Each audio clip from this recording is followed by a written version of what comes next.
비가 많이 와서 어떻게 피해는 없으신가 모르겠습니다. 저도 새벽에 1시 반에 일어나가지고 자식 많은 사람이 걱정이 많다고 우리 지교회가 다 충청도에 있어가지고 이번에 사고 났던 오송이 저희 오송 능력교회에서 한 5분 거리거든요. 그래서 혹시나 사고는 없었나, 또 학교도 어쨌든 위에 천장이 좀 샌다고 하는데 좀 괜찮을까 이런 걱정하다 보니까 훌떡 밤을 새웠습니다. 그래서 여러분 모두가 오늘 많이 못 나오셨는데 섬기는 모든 곳에 피해가 없기를 주의 이름으로 소망합니다. 가까운 부평에 간암에 걸려서 사형 선고받은 목사님이 계셨습니다. 한 250명 정도 교회에 부임하셨는데 그 당시 당신 간암이요 해서 사형 선고받을 때가 약 2,000명 정도 교인이 모이되었습니다. 참 열심히 했습니다. 기도하고 성도를 섬기느라고 거의 자기를 못 돌봤죠. 암세포가 다 퍼져가지고 수술도 불가능합니다 하는 그런 진단을 받고 나서는 의사가 와서 마지막 그에게 이야기합니다. 목사님은 지금 거의 혼수 상태고, 그리고 상원역에 말았는데 저도 그 상태는 못 가봤습니다만 어쨌든 다 들린다고 그래요. 눈은 감았지만 그러나 다 들린다고 하는데 뭐라고 말하냐면 앞으로 3일 뒤면 이 사람은 죽습니다 하고 의사는 사형 선고를 내렸습니다. 기가 막힌 선고를 받은 목사님, 다 들리니까 그의 머릿속에 터일면서 떠오른 것이 두 딸이었습니다. 왜 와서 목회한다고 열심히 하다 보니까 사실은 가정을 거의 못 돌봤는데 내가 죽으면 저 딸들은 어떡하지? 그런 마음이 들기 시작했습니다. 근데 마침 그때 두 딸이 아빠를 부르며 병실에 들어옵니다. 그래서 지금 혼수 상태에 있는 그 아빠에게 이렇게 아이가 말했습니다. 아빠, 죽으면 안 돼. 아빠가 죽으면 우리 어떻게 살아?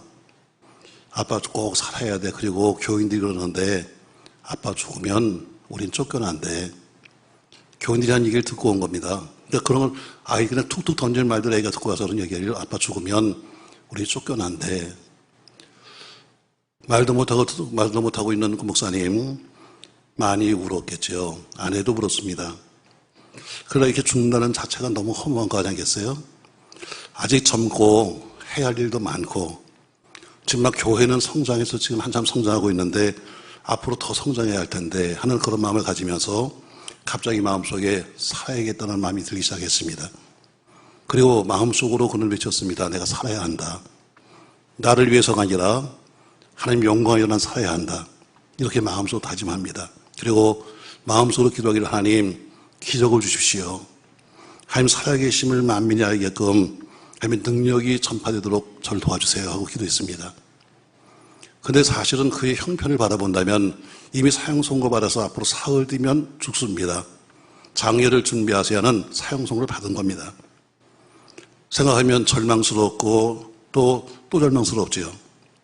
죽음과 생명 사이에서 지금 당연히 지금 와 있는 죽음이라는 것 앞에서 마음속에 살고는 싶은데 하는 절망과 소망 속에서 교차하는 거죠. 이제 임종을 준비할 수밖에 없는 자신의 모습. 의사는 치료를 포기하고 그리고 임종을 선언했습니다. 이 사람 곧 갑니다. 이게 그 현실이었습니다. 그러다가 사실은 뭐예요? 간암이라는 것. 더 이상 수술할 수 없을 정도로 온몸에 암세포가 퍼졌다는 것. 앞으로 사흘 뒤면 세상에서 떠난다는 것.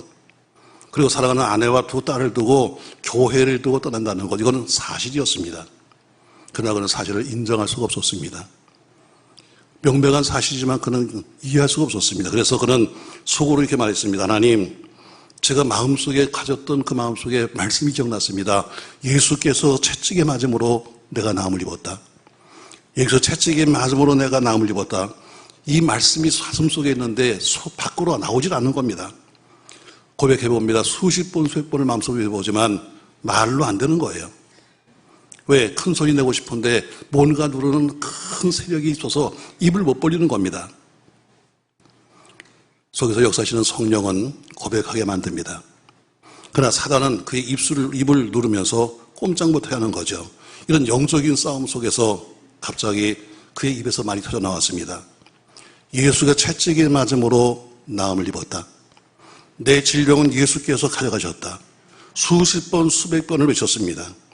그리고 거짓말같이 그 병에서 노임받아 지금도 건강하십니다. 사실을 뛰어넘는 것이 진리입니다. 아멘. 사실을 넘어서는 것이 진실입니다. 여러분과 제가 다 눈앞에 있는 사실 때문에 매일 당신은 암입니다. 당신은 죽습니다. 당신은 못 고칩니다. 사흘 만에 당신은 갈 거니까 준비하세요는 이 얘기는 사실이었습니다. 그러나 그의 마음속에는 인정할 수 없었습니다. 왜? 하나님 말씀했어요. 너는 살 수 있다. 말씀 여러분, 그는 깨달았습니다. 아, 삶 속에 있는 사실만이 아니라 그 사실 뒤에 역사하시는 진리가 있다. 사실 뒤에 역사하시는 진리. 내가 예수께서 채찍에 맞음으로 내가 병에서 나았다. 얘기는 인천 중앙장로교회 나경일 목사님의 간증입니다. 지금은 하셨지만 지금 한국의 10대 교회를 그를 만드신 하나님, 그분, 바로 그분이 그 암 환자에서 고침받은 사람이요, 그분의 간증입니다. 여러분, 간암에 걸렸다는 것, 더 이상 수술할 수 없을 정도로 암세포가 퍼졌다는 것, 사고르면 죽는다는 것, 이건 분명한 명백한 사실이었습니다. 그러나 그의 삶 속에는 언제나 사실이 전부가 아니다. 사실을 초월하는 역사적인 진리가 있다. 여러분, 이것을 믿으시기를 주의 이름으로 축복합니다. 여러분, 믿음이 뭐예요? 늘 교회만 오면 믿음 하는 믿음이 뭡니까, 여러분? 누구든지 눈에 보이는 것, 누구든지 바랄 수 있는 것, 할 수 있는 것을 믿는 것은 믿음이 아닙니다. 이건 당연한 거죠. 믿음이 뭔가? 믿음은 바랄 수 없는 것을 바라는 것이 믿음입니다. 보이지 않는 것을 믿는 것이 믿음이에요. 다른 사람은 할 수 없는 것을 할 수 있는 것으로 만드는 것이 믿음입니다. 내 이성관의 상식관의 경험관의 직면한 사실을 초월해서 신실한 하나님의 약속의 말씀을 믿는 것이 믿음입니다. 그래서 성경은 히브리서 11장 1절에서 믿음장에서 이렇게 말하잖아요. 믿음이 뭐냐? 믿음은 바라는 것들의 실상이요, 보지 못하는 것들의 증거다. 이렇게 말씀하고 있습니다. 사실을 사실대로 말하는 것, 현실을 현실대로 인식하는 것, 있는 상황을 그대로 받아들이는 것, 이것은 이성적인 판단은 될 수 있지만 믿음의 판단은 될 수 없는 겁니다. 무엇이 믿음이에요? 도대체 뭐가 믿음입니까, 여러분? 보이지 않고 만질 수 없지만 우리의 이성과 상식과 그리고 사실을 뛰어넘어서 분명히 실제로 역사하시는 영원한 하나님의 말씀, 그 말씀의 진리를 믿는 것이 믿음입니다. 하나님 말씀은 눈에 보이지 않습니다. 만져지지도 않습니다. 그러나 무형적인 존재지만 분명히 그 말씀은 실제합니다. 어제나 오늘도 영원토록 동일하십니다. 바로 그 말씀이 진리죠. 바로 그 진리를 믿는 것이 여러분과 저의 믿음인 것입니다. 평범한 사람과 믿음의 사람이 다른 게 있어요. 똑같은 사람이지만 교회 속에도 믿음에 있는 사람과 평범한 사람은 뭐가 다른가? 보통 사람들은 늘 사실만을 바라봅니다. 그냥 사실의 범주 속에서 늘 사실 속에서 생각하고 사실 속에서 결정하고 사실로 판단합니다. 그러나 믿음의 사람은 사실 뒤에 있는 진리를 믿는 것이 믿음의 사람입니다. 여러분과 제가 늘 사실적인 삶에 직면되어 있습니다. 아마 여러분 중에 어떤 사람은 결혼 생활에 심각한 위기 상황인 사람도 있을 겁니다. 어떤 경우는 재정적으로 지금 아주 파산 지경에 오신 분도 계실지 몰라요. 어떤 분은 건강에 심각한 문제를 가지고 있는 분도 계실지 모르겠습니다.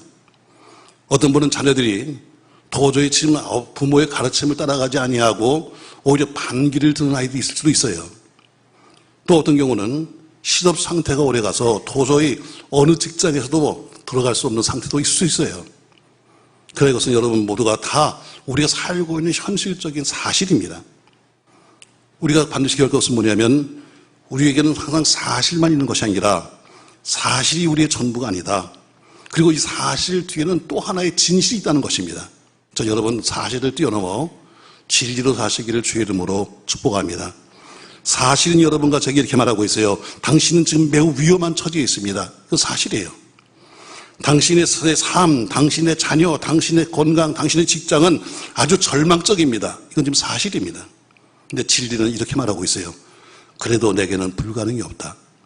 나는 할 수 있다. 나는 너를 치료할 수 있다. 나는 너를 회복시킬 수 있다. 나는 네 슬픔에 변해서 기쁨으로 바꿀 수 있다라고 그렇게 진리는 말씀하고 있는 거예요. 바로 성경이 뭐냐면 그 진리를 믿는 사람들의 이야기가 성경이에요. 매일 사실을 보고 사실을 말하는 사람이 성경이 있는 것이 아니라 사실을 넘어선 사람들의 이야기가 써 있는 것이 성경이에요. 우리는 성경을 믿잖아요. 바로 오늘 눈에 보이는 사실이 아니라 사실을 넘어선 사람들의 그 이야기. 저 여러분 오늘 그 이야기를 하시면서 오늘 진리는 세 가지를 넘어서는 거예요. 저 여러분 아무쪼록 이 세 가지를 함께 넘어설 수 있길 주의 이름으로 축복합니다. 자, 진리는 현실을 초월합니다. 진리는 현실을 초월하는 거예요. 우리가 지금 날마다 읽고 또 묵상하는 성경 속에는 자기가 처한 사실이 어떤가를 사실 정확히 봐야 합니다. 내가 지금 어떤 처진가를 정확히 알아야 돼요. 내가 지금 병들었는지, 내가 지금 어디가 아픈지, 아니면 내가 지금 무슨 문제가 있는지 정확하게 알아야 합니다. 그리고 그 뒤에는 그 이면 뒤에 있는 능력의 하나님, 전능하신 하나님, 어떤 처지나 어떤 상황보다도 더 위대하신 하나님을 바라본 사람들이 써 있는 것이 성경이에요. 자, 몇 개 예를 들어보죠. 여러분, 사무엘상 17장에 보면은 다윗이 나와요. 다윗은 일찍이 어린 나이에 왕으로 부름받았지만, 기름 부음 받았지만 왕도 되지 못한 채 사울에게 미움을 받습니다. 그래서 여러 가지 죽을 뻔한 일을 당하면서 그는 도망을 다녀요. 심지어 자기 땅에서 있지 못해서 적국의 땅에 들어가서 망명을 해가지고 미친 사람 흉내내면서 침을 질질 흘리면서 그렇게 피했던 다윗이에요. 오늘 다윗의 현실은 뭐예요? 쫓기는 처지입니다. 사울에게 죽을 수밖에 없는 처지예요. 그러나 다윗은 그 속에서도, 그런 상황 속에서도 하나님을 믿었어요. 나와 함께 하시는 하나님, 과거의 사자의 발톱 속에서 건지신 하나님, 이 기가 막힌 환경 속에서 또 건져낼 것을 보고 믿었어요. 그래서 결국엔 다윗은 뭐예요? 이스라엘의 통일 왕국의 왕이 된 거예요. 사랑하는 성도 여러분, 사도행전 16장에 보면은 사도 바울이 감옥에 들어간 사건이 나오죠. 그 감옥에 들어가서 어때요? 아주 훈련되고 잘 정리된 군사들이 그를 앞에서 감옥의 문을 지키고 있습니다. 착고에 매었습니다. 꼼짝도 못합니다. 이것이 바울이 당한 사실이었습니다. 그러나 그는 그 사실에 묶이지 아니하고 역사하시는 하나님 앞에 기도하며 찬송했습니다. 그는 감옥 속에서 기도했습니다. 감옥 속에서 찬송했습니다. 그런데 무슨 일이 생겼습니까, 여러분? 기적이 생겼습니다. 착고가 풀어졌습니다. 땅에 진동이 생겼습니다. 또 옥문이 열렸습니다. 간수가 벌벌벌벌 떨면서 와서 무릎을 꿇었습니다. 그리고 그 무릎을 꿇었던 그 간수가 빌립보 교회의 초대 개척 멤버가 되었습니다. 우리가 구약 성경에 나오는 사람 중에서 느헤미야를 최고의 시사의 모델 케이스다 이렇게 말합니다. 하루는 느헤미야가 성문 앞에 있는데 한 사람이 또 오고 있습니다. 형제요, 어디서 옵니까? 물었더니 예, 제가 예루살렘에서 오고 있습니다. 사실 느헤미야는 예루살렘에 한 번도 가본 적이 없는 사람이에요. 근데 뭐라고 말합니까? 자, 느헤미야가 물어요. 그럼 그 성이 지금 어때요? 물었더니 아이고 말도 마세요. 성벽은 다 무너져 버리고요. 성전은 다 없어져 버리고요. 다 불타버리고요. 그리고 지금은 여우가들로 살고 있습니다. 그걸 들으면서 느헤미야가 뭐예요? 울었습니다. 비전과 꿈을 잃어버린 민족, 노예가 되어 비굴하게 살았던 그 민족, 느헤미야가 장면하고 있는 조국의 현실이었습니다. 그러나 느헤미야는 현실을 바라본 것이 아니라 그 역사 뒤에서 역사하신 하나님, 그리고 그 기막힌 그 사실을 하나님 앞에 고하면서 하나님께 기대하기 시작했습니다. 그리고 그는 결국 다시 예루살렘 성벽을 쌓았고 성전을 짓기 시작합니다. 사랑하는 성도 여러분, 오늘 본문에도 아브라함이 나오잖아요. 아브라함을 소개하면서 우리에게 참된 믿음이 무엇인가를 말씀하고 있습니다. 자, 무엇이 참된 믿음인가? 자, 18절 말씀 보시죠. 18절 같이 한번 읽겠습니다. 아브라함이 바랄 수 없는 중에 바라고 믿었으니 이는 내 후손이 이같이 하신 말씀대로 많은 민족의 조상이 되게 하려 하심이라 해서 바랄 수 없는 중에 바라는 것이 믿음이라고 했습니다. 충분히 될 수 있는 가능성이 있는 것, 내가 다 알고 있는 것을 믿는 것은 그건 믿음이 아닙니다. 그건 누구나 다 믿을 수 있는 것은 여러분 그건 참 믿음이 아니에요. 도저히 인간의 상식이나 인간의 경험이나 인간의 이성으로서는 믿을 수 없고 바랄 수 없는 것을 바라는 것이 참된 믿음입니다. 아브라함은 100세의 아들을 주신다는 약속의 말씀을 믿었습니다. 여러분 100세 아들 낳는 게 여러분 비상식적인 얘기 아니에요? 비현실적인 얘기 아닙니까? 비이성적인 이야기죠. 바랄 수 없는 겁니다. 그러나 그는 하나님의 약속의 말씀이기 때문에 그것을 믿었다는 거예요. 어떻게 100세 아들을 낳을 수 있습니까, 여러분? 그건 바랄 수 없는 거예요. 그러나 바랄 수 없는 중에 그는 그것을 믿었다는 것이죠. 이게 믿음이죠. 바로 하나님은 이와 같은 믿음의 사람을 통해서 구원의 역사를 이루시는 겁니다. 진리는 현실을 초월합니다. 여러분과 저의 모든 현실을 넘어서기를 주의 이름으로 축복합니다. 매일 현실에 빠져가지고 매일 앞에 있는 현실을 보면서 있지 말고 현실 뒤에서 역사하신 하나님, 현실을 바꾸신 하나님을 바라보시길 주의 이름으로 축복합니다. 두 번째, 진리는 상식을 초월합니다. 상식. 하나님이 가장 쓰기 힘든 사람이 누구냐면 상식적인 사람이에요. 이런 사람은 늘 이렇게 말합니다. 아유, 상식적으로 가능한 얘기입니까? 무슨 일을 할 때마다 항상 상식에다 집어넣습니다. 그래서 모험을 하지 않죠. 어떤 일을 시작도 안 합니다. 왜? 상식적인가 아닌가를 따져보기 때문입니다. 그러니까 역사가 전혀 없는 거죠. 그 상식주의자가 많이 있는 교회의 특징은 뭐냐면 전혀 일이 없다는 겁니다. 왜? 상식적으로만 사니까. 그러나 진리는 상식을 초월하는 거예요. 상식에 제한받지 않는 진리를 믿는 사람들이 모인 교회 안에는 항상 믿음의 역사, 간증이 많은 겁니다. 여러분은 믿음의 사람입니까? 아니면 상식의 사람입니까? 여러분 스스로 대답해 보십시오. 나는 믿음의 사람이냐? 아니면 상식의 사람이냐? 여러분 스스로가 대답해 보십시오. 교회는 상식 공동체가 아닙니다. 교회는 믿음 공동체입니다. 아멘? 아멘이 다 어제 비에 쓸어 내려갔는지 가만히 있네요. 교회는 상식 공동체가 아니에요. 많은 사람이 상식하는데 교회는 상식으로 모인 데가 아닙니다. 교회는 믿음으로 모인 곳이에요. 그러니까 그 믿음 속에서 기적을 만드는 거죠. 자, 누가복음 5장에 보면은 예수님 베드로를 부르십니다. 자, 베드로는 갈릴리 바다에서 태어나가지고 거기서 어부 생활을 했으니까 완전히 그 바다에서는 최고의 베테랑입니다. 어디 가면 고기가 있는지, 어느 때 가서 그물을 내려야 하는지 가장 잘 아는 게 베드로예요. 근데 그렇게 탁월했던 베드로가 어느 날 밤이 맞도록 고기를 잡았지만 한 마리 못 잡았어요. 이게 뭐예요? 경험의 한계예요. 지금까지 늘 경험적으로 해왔는데 어느 날 한 마리 못 잡은 거는 경험의 한계가 있다는 거예요. 근데 주님이 오셔서 말씀하기를 깊은 데 가서 그물 던져라 이렇게 말합니다. 상식을 뛰어넘었어요. 왜? 지금까지 항상 상식적으로 베드로가 했던 것인데 안 됐는데 오늘 깊은 데 가서 그물 던져라 이렇게 말씀했어요. 근데 어떻게 상식을 뛰어넘은 결과가 뭐예요? 그물이 찔 정도로 많은 고기를 잡은 거예요. 이건 완전히 상식을 뛰어넘는 기적이에요. 왜냐하면 사실 고기를 잡으려면 밤에 그물을 던져야 합니다. 새벽녘엔 고기가 안 잡힌다고 그래요. 그 지역은. 근데 예수님이 새벽에 오셔서 말씀하기를 새벽에 그물 던져라 말씀했어요. 또 고기를 잡으려면 깊은 데가 아니라 얕은 곳으로 가야 합니다. 프랑크톤이 많이 있기 때문에 얕은 곳에 고기가 있다고 그래요. 근데 깊은 데 그물을 가서 던져라. 이것도 상식 밖의 이야기예요. 또 한 가지 힘든 것은 베드로는 여기서부터 태어나가지고 지금까지 어부로 살던 사람이에요. 예수는 목수예요. 근데 어떻게 목수가 와서 어때요?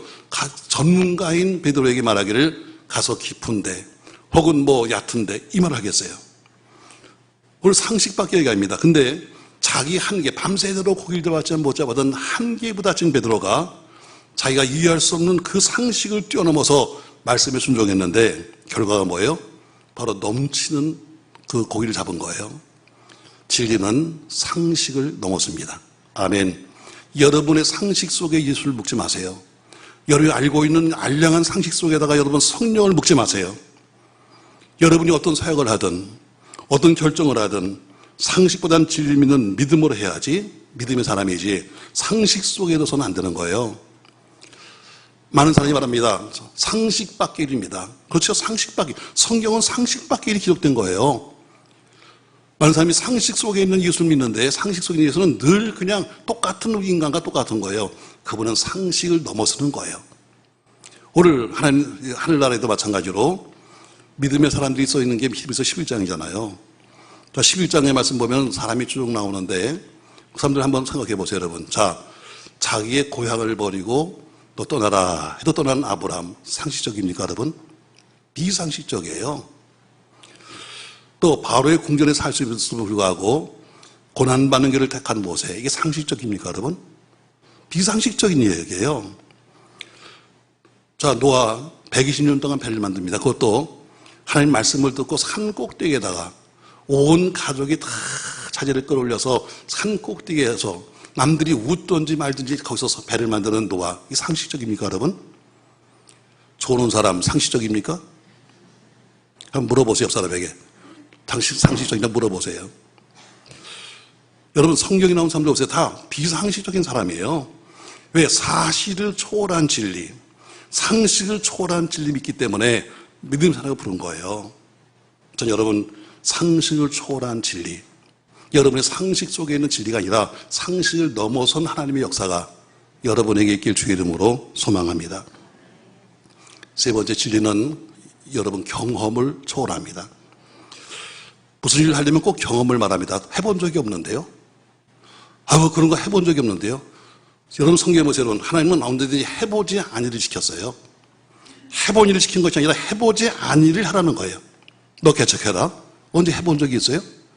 해본 적이 없지만 하라는 거예요. 너 저기 가서 선교해라. 해본 적이 없지만 하는 겁니다. 전에 해보지 않았던 일을 미지의 땅으로 가라. 한 번도 안 가본 땅이었습니다. 그러나 어때요? 경험을 중요시하는 사람은 형식에 지나지 않아요.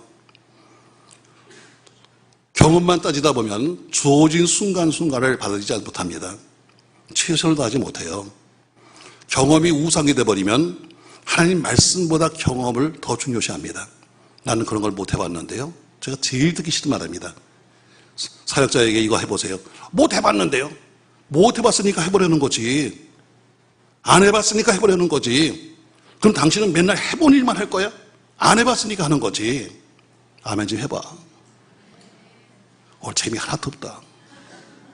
난 좀 심각한 얘기를 하는 거예요. 얼마 전에 재미있는 통계가 하나 왔어요, 여러분. 이건 미국의 이야기인데, 미국도 우리나라도 지금 닮아가고 있습니다만, 젊은 사람들끼리 결혼하기 전에 살아보고 한대요, 살아보고. 한번 같이 살아보고, 그 사람이 나하고 잘 맞는가, 한 3년, 5년 살아본 다음에 잘 맞으면 결혼하고, 잘 안 맞으면 헤어진대요. 근데 통계가 나왔습니다. 자, 그러면 같이 살아보니까 살만해.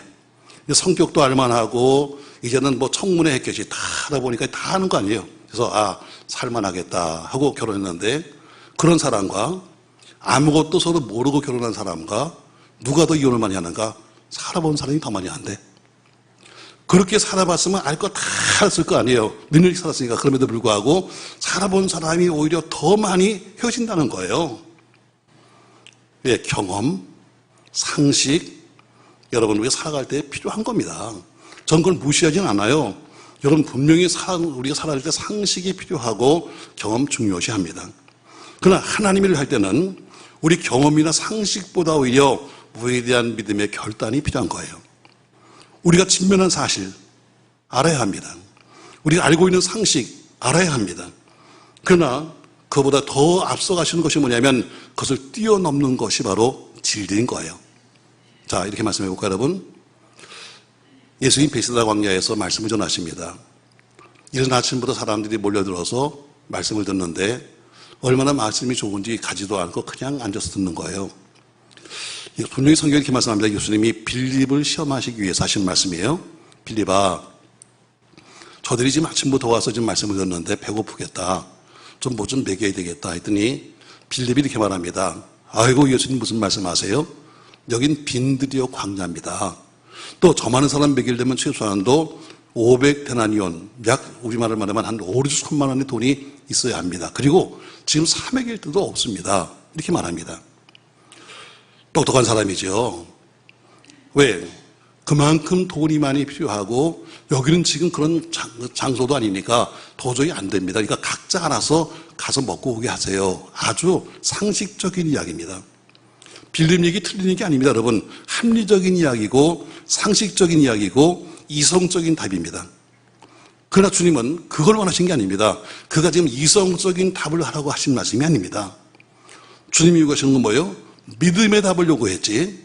가서 돈이 얼마 드는데 여긴 가게가 없으니까 가서 알아서 먹고 오게 하시다. 여러분, 이런 합리적인 말을 듣고 싶은 것이 아닙니다. 믿음의 말을 원하시는 거예요.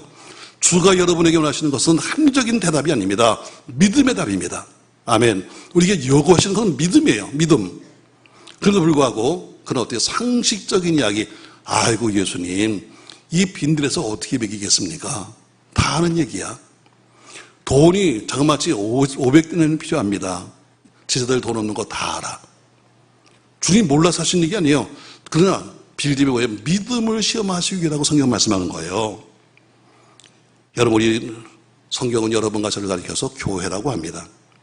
혹은 믿음의 공동체라고 말하죠. 때로는 여러분과 저를 가리켜서 믿음의 권속이라고도 말합니다. 이 얘기는 믿음의 사람들이 모여있는 이 믿음 공동체에 주님이 요구하시는 것이 있다는 겁니다. 세상 사람하고 똑같이 모인 사람들이 아니라 믿음으로 모였으니까 믿음으로 답하라는 것입니다.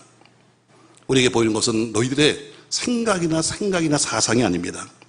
바로 믿음을 보여달라는 겁니다. 믿음. 자, 오늘 본문에 보니까 아브라함에게 무슨 말을 하십니까, 여러분? 아브라함은 분명히 자기를 정확히 합니다. 이렇게 말하고 있잖아요. 자, 19절 말씀 보세요. 그가 100세가 되어 자기 몸이 뭐한 것 같고 죽었어요. 자기가 알아요.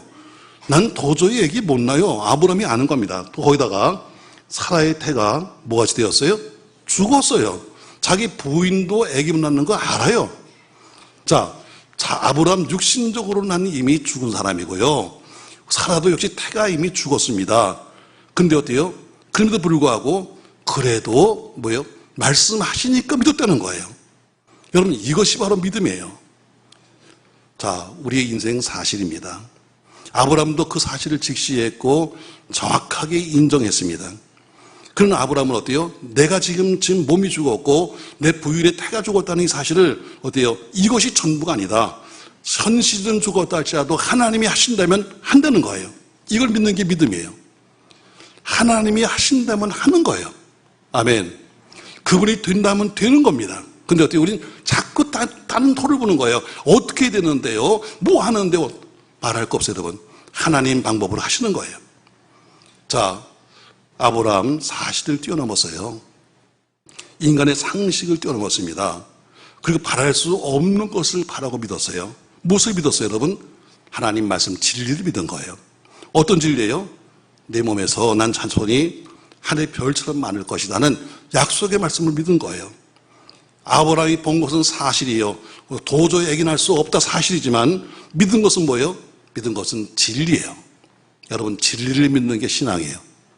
사실을 믿는 게 신앙이 아니라 진리를 믿는 게 신앙이에요. 아멘. 다시 말해요. 된다면 되는 거예요. 하신다면 하는 거예요. 그걸 믿는 게 신앙이지. 어떻게 해요? 아이고, 상식적으로 안 되더라. 이건 믿음이 아니에요, 여러분.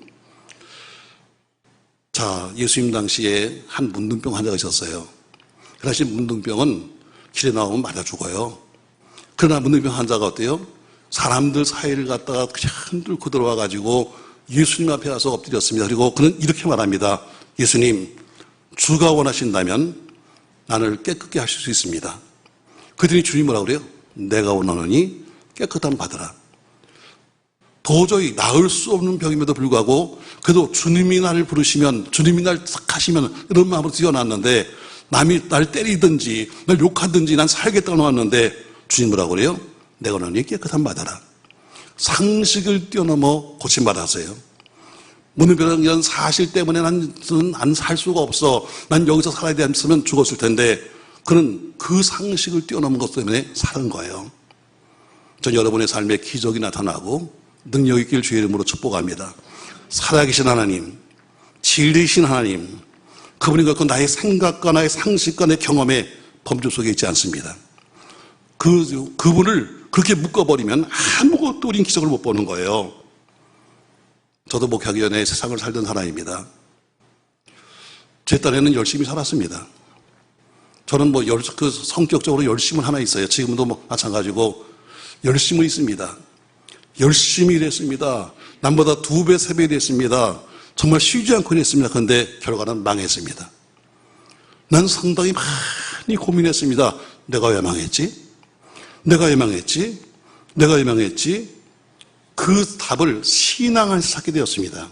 내가 왜 망했나? 이렇게 깨달았습니다. 신앙 안에서. 하나님이 나를 넘어뜨린 이유는 내가 넘어져야지만 땅을 볼 수 있기 때문에 날 넘어뜨렸다. 내가 서 있으면 땅을 보겠습니까, 여러분? 내가 일이 잘 풀리면 내가 땅을 보겠습니까? 근데 넘어지니까 볼 수 있는 게 땅밖에 없는 거예요. 아, 내가 넘어짐으로 땅을 볼 수밖에 없도록 만드셨다. 내가 이제 넘어졌기 때문에 누군가 손을 내밀면 잡아야 되는데 내로 하여금 예수가 내미는 손을 붙잡게 하기 위해서 날 넘어뜨렸다. 난 이렇게 생각했습니다. 그래서 저는 목회 시작하면서 다짐했어요. 내가 성경을 분석하지 않겠다. 내가 성경을 문자로 풀지 않겠다. 내가 성경을 분해하고 미사고를 써가면서 내가 칼질을 하지 않겠다. 설교 속에 내 목회자의 삶이 녹아있고 목회자의 목회 간증이 녹아야지 가서 문자로 풀어가지고 난 풀지 않겠다. 이렇게 내가 서로 작성을 했습니다. 그리고 전 작정했어요. 사실 전하지 말고 진리를 정하자. 사실이 뭐 지금 현실이 이렇습니다, 여러분. 다 살기 힘듭니다, 여러분. 비가 많이 왔습니다, 여러분. 이거 사실입니다. 사실을 전하지 말고 진실을 전하자. 진실이 뭐예요? 말씀이에요. 저 여러분, 제가 교회를 처음 개척했을 때 3단지에 있는 상가 2층에서 16평에 실평수 11평이 있을 때, 자, 돈이 없으니까 개척해서 얻은 자리가 바로 화장실 앞이었습니다. 제일 싸니까 화장실 앞에. 음식점도 안 들어오고 그러니까 거기다 얻었어요. 여러분 제발 부탁이니까 제발 어디 화장실 가면 다 일을 보고 나올 때는 다 챙겨서 다 입고 나오도록. 사람들은 꼭 밖에 나가서 여기 또 어울리더라고. 그러니까 서로 마주보고 있으니까 말이죠. 강단에서 이렇게 보면 다 거기서 이렇게 나와가지고 왜 거기 나가서 이걸 밖으로 훔치고 오냐고. 자, 근데 말이죠. 바로 한 달도 안 돼갖고 옆에 교회가 하나 이사 왔어요. 같은 상가에 바로 옆에 딱 붙여가지고. 밖에서 홍익병원 옆에 있는 홍익교회라고 있었어요. 그 교회를 팔아가지고 목동 아파트로 오셨어요. 그러면서 일부러 가장 작은 교회가 있으면 거기가 딱 붙여가지고 저걸 다 내쫓겠다고 오셨어요. 제가 가서, 아, 왜 하필이면 여기 오셨으니까, 그건 당신이 이사 가세요. 참 당당하시더라고요. 자, 작은 이 상가에서 말이죠. 찬송을 부르면 같이 부르는 거예요. 절기 때는. 양쪽이 같이 나와 새벽에. 그래서 참 고민스러웠습니다. 목회를 해본 경험도 없고, 가진 돈도 없고, 교인도 없고, 또 오는 계단 앞에서 다 그 교회에서는 다 살을 뱉어가니까 우리에게 오는 사람도 없고, 그때 정말 금식하며 하나님 나 이사 가야 돼요? 하고 물었습니다. 그때 제게 주셨던 말씀이 이겁니다. 믿음은 환경을 초월하는 거야. 믿음은 환경을 넘어서는 거야. 내가 매일 환경에 묶여서 우린 목회를 못하겠어요. 뭐 보니까 저 교회는 큰 교회고 우린 작은 곳에서 목회를 못하겠어요 하면서 말하지 마. 믿음은 환경을 넘어서는 거지 환경에 매인 건 믿음도 아니야. 두 가지를 써보셨습니다. 작은 교회지만 그리고 그 다음에 써보셨습니다. 기도는 만사를 변화시킨다. 믿음은 환경을 초월한다. 여러분의 환경 어떻습니까, 여러분? 여러분의 환경은 지금 어떻습니까? 여러 가지 할 말도 참 많겠죠. 그게 다 환경입니다. 여러분 넘어서십시오. 하나님이 하신다면 하는 겁니다. 우리가 잘 볼 것은 약속의 말씀입니다. 아브라함이 약속의 말씀을 붙잡고 넘어서는 것처럼 여러분과 제가 약속의 말씀을 붙잡고 어떤 환경이든 어떤 사실이든 어떤 문제든 넘어서기를 주의 이름으로 축복합니다. 여러분의 내일은 좋아질 겁니다. 여러분의 내일은 분명히 나아질 겁니다. 그냥 매일 현실에 묶여서만 살지 말고 현실 뒤에서 역사하신 하나님, 현실을 뒤에서 바꾸신 하나님, 그 하나님이 우리와 함께하는 것을 믿으시면서 아무튼 이번 주간도 승리하시기를 예수님의 이름으로 축원합니다. 저는 여러분의 세 가지를 말씀했어요. 길게 말했지만 딱 세 가지예요. 첫 번째, 진리는 현실을 초월한다. 두 번째, 진리는 상식을 초월한다. 세 번째, 진리는 경험을 초월한다. 그분은 모든 것 뒤에서 역사하시는 분. 그분이 여러분 뒤에 있다는 것을 믿으면서 여러분 모두가 담대하게 또 한 주간도 승리하시기를 예수님의 이름으로 축원합니다. 고마우신 전능하신 아버지, 참 사실은 참 아픈 것이 많습니다. 때로는 물질 때문에 아프기도 하고, 질병 때문에 아프기도 하고, 가정 때문에 아프기도 하고, 자식 때문에 아프기도 하고, 수없이 많은 아픔이 있습니다. 그러나 약속의 말씀을 잡으면 이 모든 것을 이길 수 있습니다. 항상 진실 뒤에, 사실 뒤에서 역사하시는 진실. 오늘 그 진리의 말씀 붙잡고 모두 승리하도록 축복하여 주시옵소서. 믿음은 환경을 초월한다. 믿음은 환경을 넘어서는 거다. 아무쪼 우리에게 주어진 여러 가지 나쁜 환경들, 믿음으로 뒷골에서도 축복하여 주시옵소서. 자라나는 자녀들의 현실을 바라보지 말게 하시고 자녀들의 미래를 바라보면서 지금 현실적인 어려움을 뛰어넘을 수 있도록 은혜 베풀어 주시옵소서. 예수님의 이름으로 기도합니다. 아멘.